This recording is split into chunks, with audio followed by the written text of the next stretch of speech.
Thanks for making time. It's wonderful to meet you in person. I can imagine not meeting so many people in real life. It's so great to shake your hand.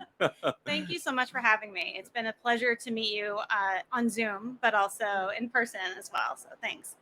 Yeah, it's great. And how's the show been? We are at a grocery shop right now. How's the show been for you? Sure. Apparently, I'm a veteran. I didn't realize this is at least my third time, if there's been Third time is four. a veteran. Yes. So it's fantastic. Each show has been completely different. And my relationship with Grocery Shop is a little bit different because I work for Monster Energy because of this show. I met my boss here at the first show when I was working for Solo Cup. So this is my favorite conference, and each one is different, but having a fantastic time. That's amazing. Now, talking about Monster, talk to us about your role over there. Sure. So I lead e-commerce sales with my team. I shouldn't say I lead. We are a team. And my task is organizational change and operations and strategy from an enterprise perspective. So we break up each account like each salesperson does. I focus on Amazon and our grocers, and my teammate handles Walmart and others. But for the most part, the position that we're in, I need to think through our processes across the board, our data structure, our people structure, our tech structure, and make sure that we're positioned to lead continuously as we have for the past 20 years.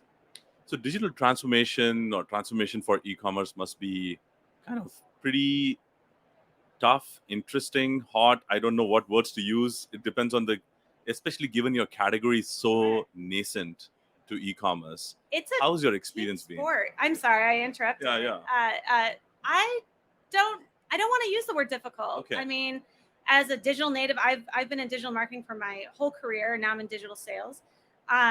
This is a sport that's a team sport. I enjoy the game. I show up every day thinking, if I don't play my best, someone is immediately going to take my spot, our spot as Monster. So I see the challenges as opportunities. So yeah, it's a much more complicated game than you play in other spaces, and I love that about it.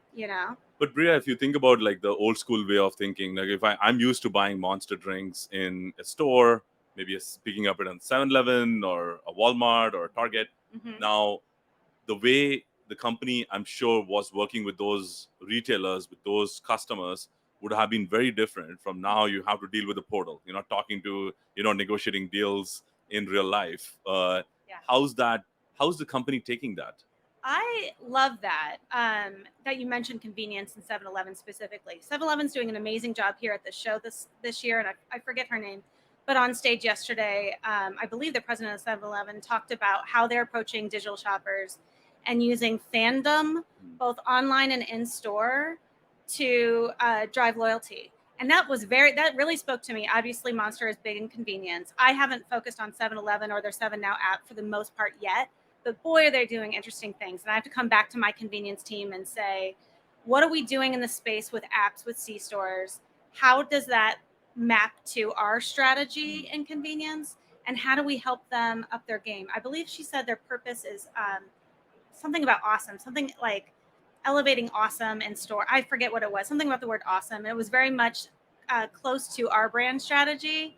And I was like, man, I want to play this game with them.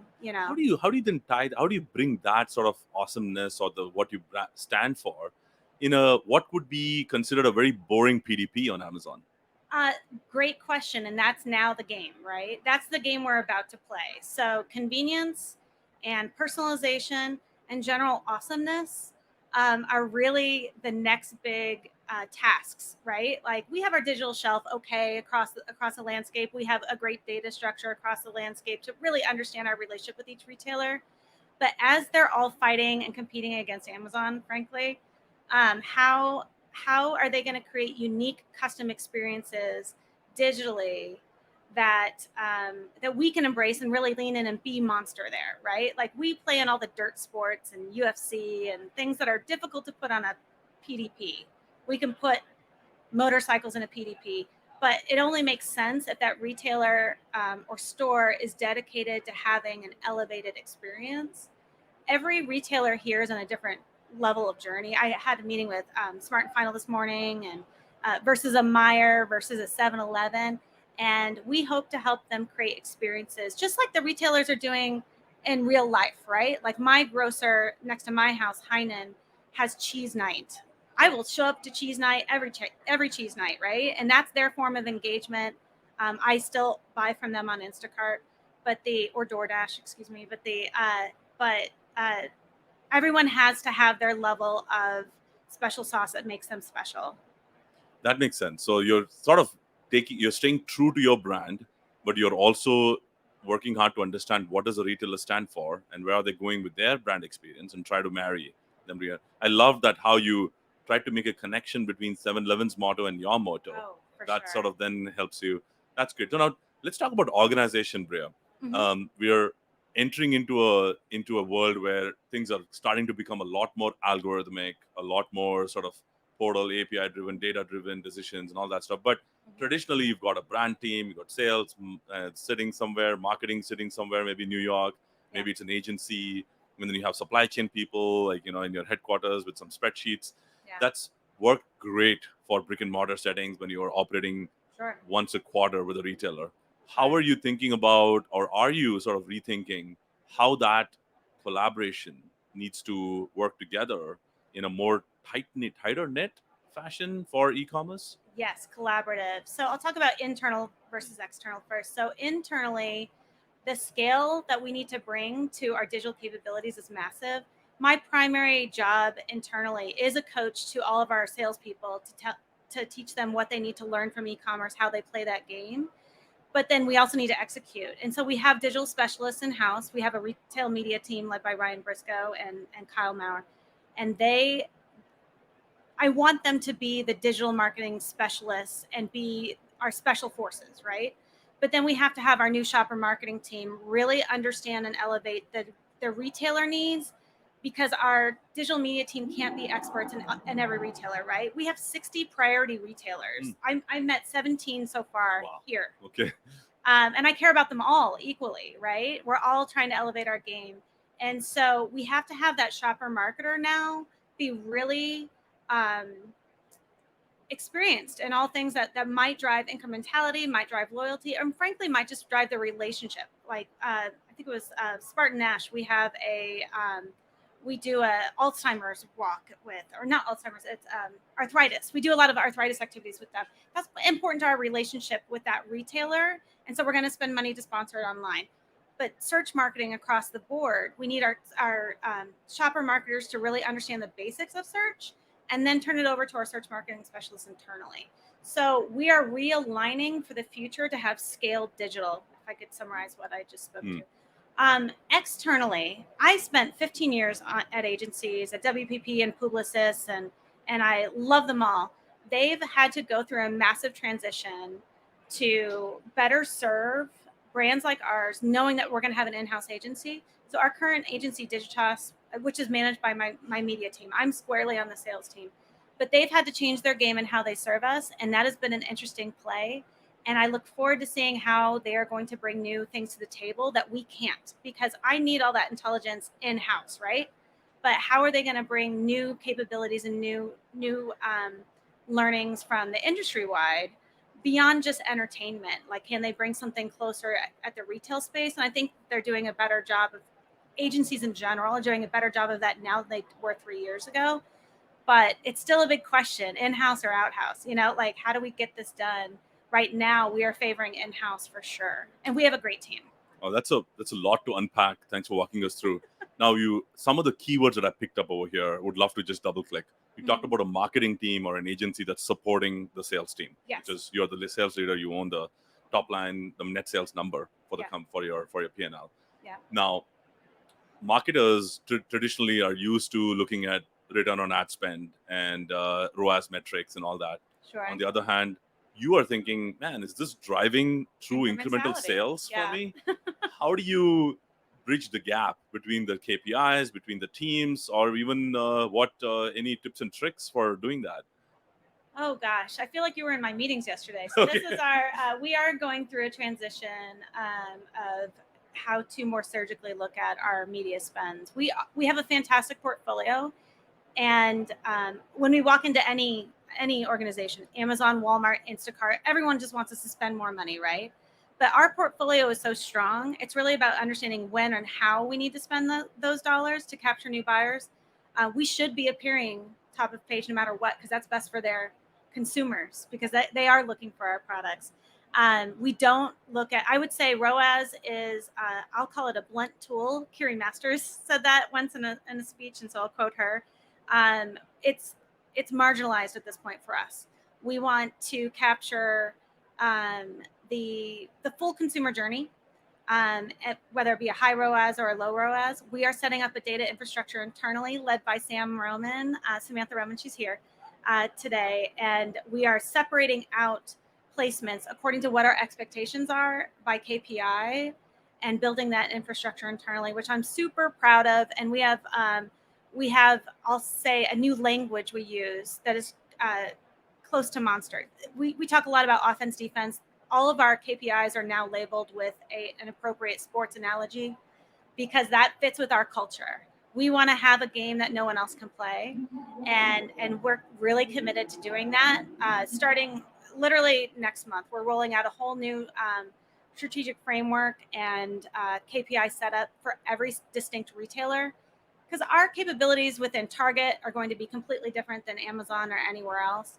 And then we're going to bring our partners along, whether it be a citrus or a retailer specific. That's awesome. So then I love that you're labeling and staying true to your roots and going back to the culture in terms of like sports analogy. So fair to say that ROAS is defense and incrementality is offense? A little bit. Okay, got Yes. it. All right, we'll leave it at that. Now let's talk about the boring side of, quote unquote, boring side of e-commerce supply chain. Yeah. I think the last couple of quarters, it's maybe anything but boring, but always has been considered this back office thing. Mhm. How do you think, like, we are hearing a lot of push on profitability from retailers? They're really getting very strict about profitability. And they're starting to tighten up things like shortage claims and chargebacks and things like that. Yeah. Any tips and tricks, or what are you seeing in that? And especially given that you're kind of like hard to transport category, right? You're transporting liquids, so Yes. the quote unquote mess is probably going to be higher than the regular Sure. diaper or cottonelle that I'm shipping online. How do you Yeah. deal with those with like shortage claims and chargebacks and PO discrepancies and all that? I don't want to get myself into trouble. So that has been our competitive advantage over the last 2 years. So my boss, Margaret Zick, has really pressed upon our supply chain to serve all of our direct customers and our retailers. So we are the number one beverage sold on Amazon. That's something that all of our That is incredible, by the way. Yeah. right? Yeah. I know. Like, how We did hear I? about Red Bull. That's the brand out there, but it's incredible to know that Monster is the. They're not number- even second or third. So in the energy space, but being the number one beverage overall was a competitive advantage that, of course, is slipping because we have to form new competitive advantages. So I don't want to speak to anything we've done on the supply chain side. We do have a new vice president or SVP. Maybe he's a C-suite at this point. His name is Bill Williamson, who is leading the charge on our supply chain for the future. We do have a lot of work to do there because we know what we need to do to stay ahead. But yeah, that is certainly part of our success. And I give full credit to our sales team for really driving that internally, for our supply chain to follow that lead. And moving forward, we need them and Bill to take a stronger step towards leading us into the future of new techniques to meet the customer's needs. So I think that's all I'm allowed to say on this subject. Fair enough. No, we respect that. Yeah. And Bill, I trust. Yeah. That's great.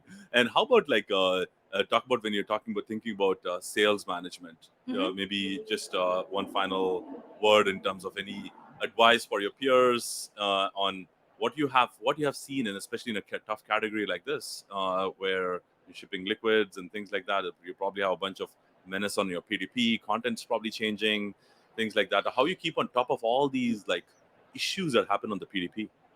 I think that everyone is required to be in supply chain and digital marketing at this point. I think you have to understand the basics, and if you don't, you need to educate yourself real quickly and surround yourself internally with the best in class team.